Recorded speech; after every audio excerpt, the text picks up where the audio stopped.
ஒரு செல்வந்தர் பாதை நெடுகிலும் பணத்தை எறிந்து கொண்டே செல்கிறார் என்று வைத்துக் கொள்வோம். அவருக்கு நாம் என்ன பெயர் வைப்போம்? முட்டாள் என்றுதானே.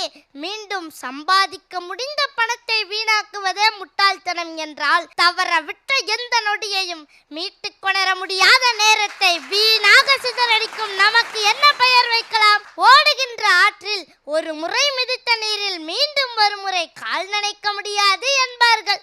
அப்படிப்பட்டதுதானே நேரமும்.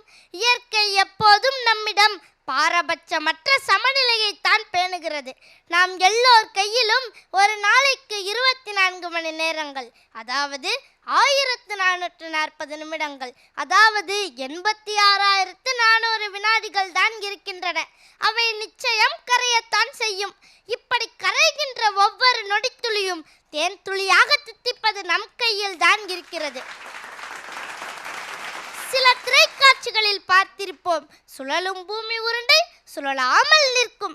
பறவைகள் பறப்பதற்கு சிறகை விரித்தபடியேயும், விலங்குகள் ஓடுவதற்கு காலை தூக்கியபடியேயும், கடல் அலைகள் பாறையில் மோதி சிதறியபடியும் அப்படியே நிற்கும். இப்படி பூமியின் இயக்கத்தை ஒரு நொடி கூட யாராலும் நிறுத்த முடியாது என்பதும் நமக்கு நன்கு தெரியும். இப்படிப்பட்ட நேரத்தை நாம் எவ்வளவு சிக்கனமாக செலவு செய்ய வேண்டும்? இதை பற்றி நான் சிந்திக்கும் போது கணியன் பூங்குன்றனார் எழுதிய நீர்வழி படுவும் புனை போல என்ற வரிதான் என் நினைவுக்கு வருகிறது. ஆம், ஆற்று நீரில் மிதந்து செல்லும் தெப்பம் போல நேரத்தின் போக்கிலேயே நம் வேலைகளை திட்டமிடவும் நாம் பழகிக் கொள்ள வேண்டும்.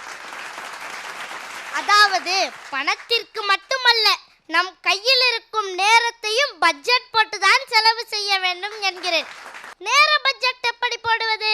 இதோ சொல்கிறேன், நன்றாக கவனித்துக் கொள்ளுங்கள்.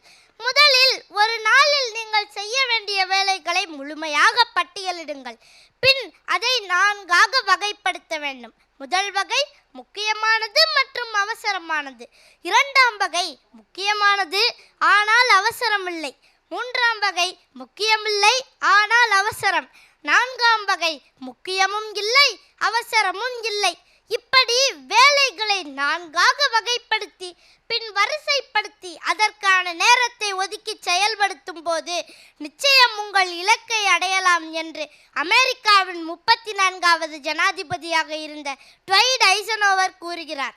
சரியான திட்டமிடல் பாதி வெற்றியடைந்ததற்கு சமம். முழுமையான வெற்றி வேண்டும் என்றால் திட்டமிட்ட வேலைகளை திறம்பட செயல்படுத்த வேண்டும்.